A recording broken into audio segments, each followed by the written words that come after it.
Do you know that black has just played a bad mistake that allows you to seize the initiative and advantage right away? In fact, it's the most common opening mistake in chess. It's been played in almost 17 million games, which is crazy. However, only 10% of players knew the right way for white to take advantage of this, which is the move knight takes e5.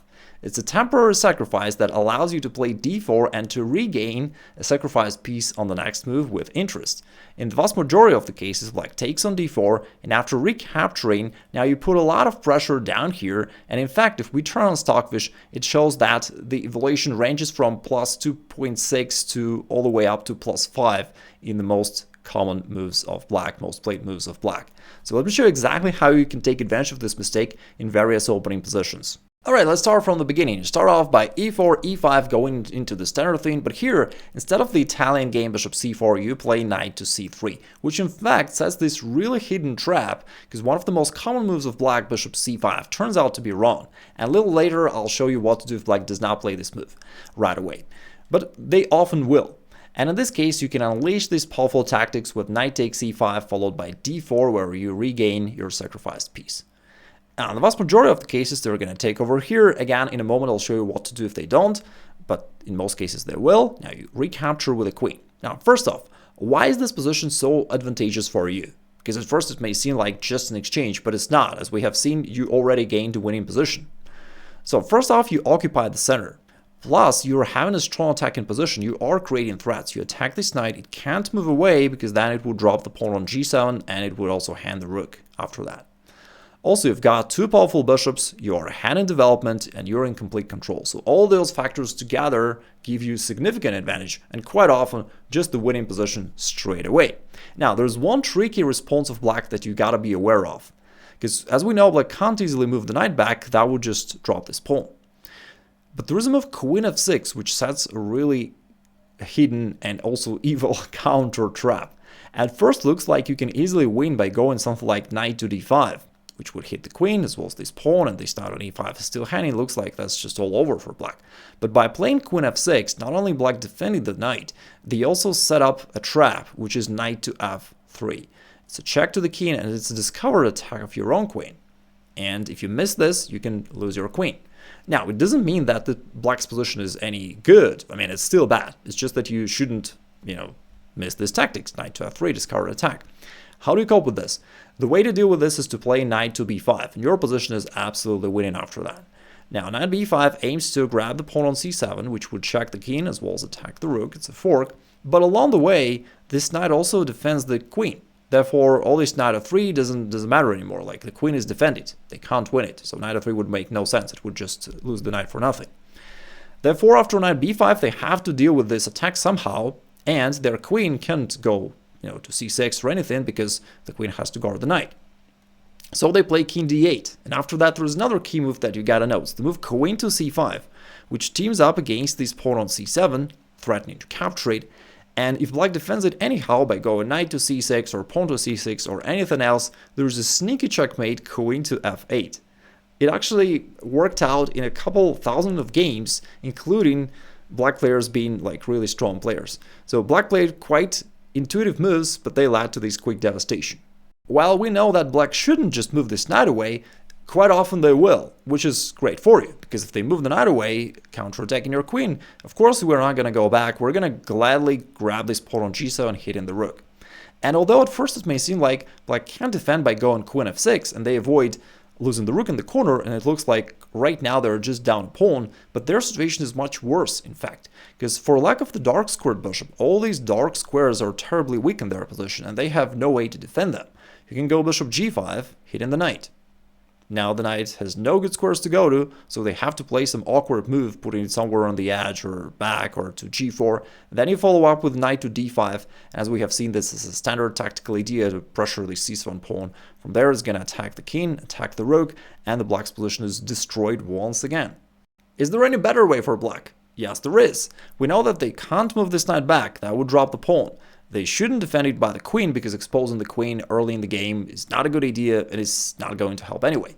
So d6 is probably the most stubborn option where they just hold on to this knight on e5. What do you do then?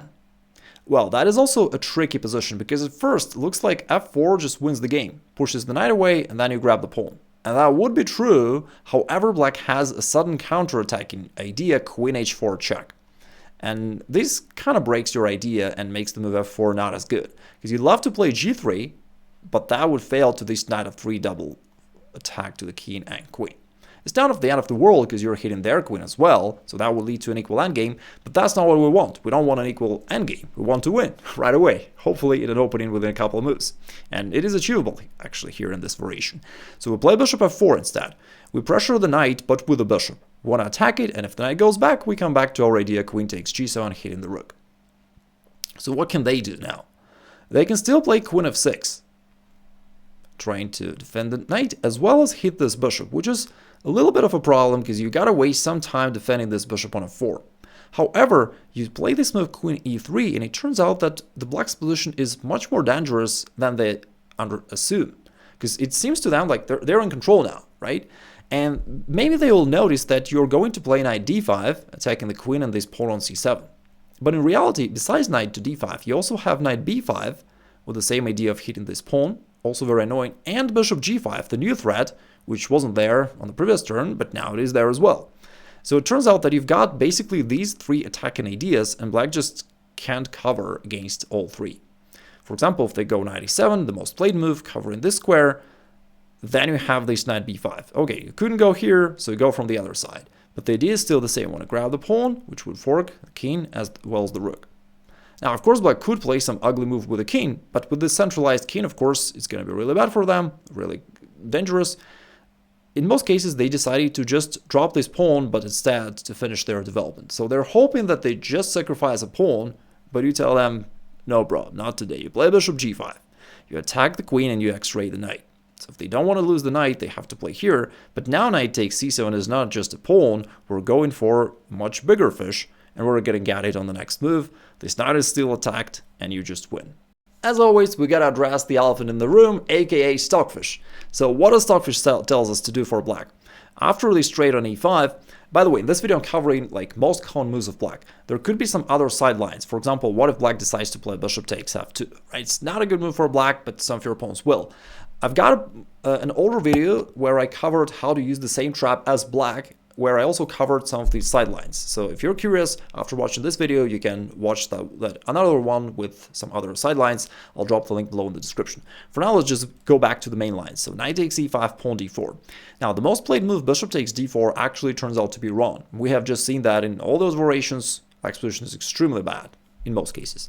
So the correct one is bishop d6. Black wants to save the bishop, not the knight, because bishop is generally speaking a little bit stronger. And after they straight, now black is left with the bishop, and they don't suffer from weakness of their dark squares. And for the moment, it looks like black's position is fine. But it's not really the case, because as you just develop casually, it turns out that this bishop on e5 is kind of misplaced. You always have an idea to attack it, and black will have to waste time. Plus, if you go bishop g5, you also put this pin, which is unpleasant. You know, in normal variations, they would have their bishop back there on a7, which neutralizes the pin, but with the bishop on e5, the pin is annoying. Plus, this f4 thing is coming. You know, if the bishop goes away, you can play f4, then e5, and win thanks to this pin. So even though temporarily it looked like black was out of danger for a couple moves, but once again they got in trouble. That was an interesting game here, and an interesting idea that you gotta know. If black tries to break the pin by going h6 and g5, it looks like, you know, you're going to go back and black will play d6 and something and the game goes on. But here there's a beautiful way to destroy black right away. You do this by countering with pawn to f4. You just want to open up the king side and attack there. We've got our bishop putting pressure, we've got our rook being involved, and overall we're far ahead in development, so it makes sense for us to rush into the attack and to finish the game long before black could bring their other pieces into play. So the idea of f4 is we want to just break up these pawns and get to the king. If black tries to keep it closed, it's not going to work because we're going to sack the exchange and open up the position anyway.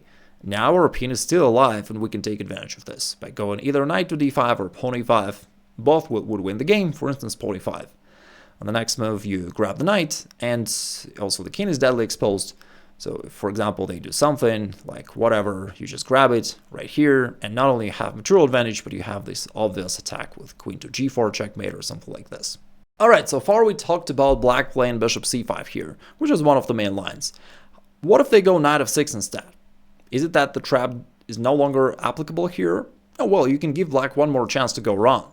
You just play bishop b5, and guess what? In most cases they still play this trivial move bishop c5, which walks right into our trap once again. So basically, as soon as your opponent's got this knight and the bishop over here, that allows you to unleash these tactics, which your opponents usually are completely unaware of, but it actually works across various different openings, both for white and for black. So here, once again, you go back to the same stuff. Knight takes, d4, now we hit the bishop, hit the knight.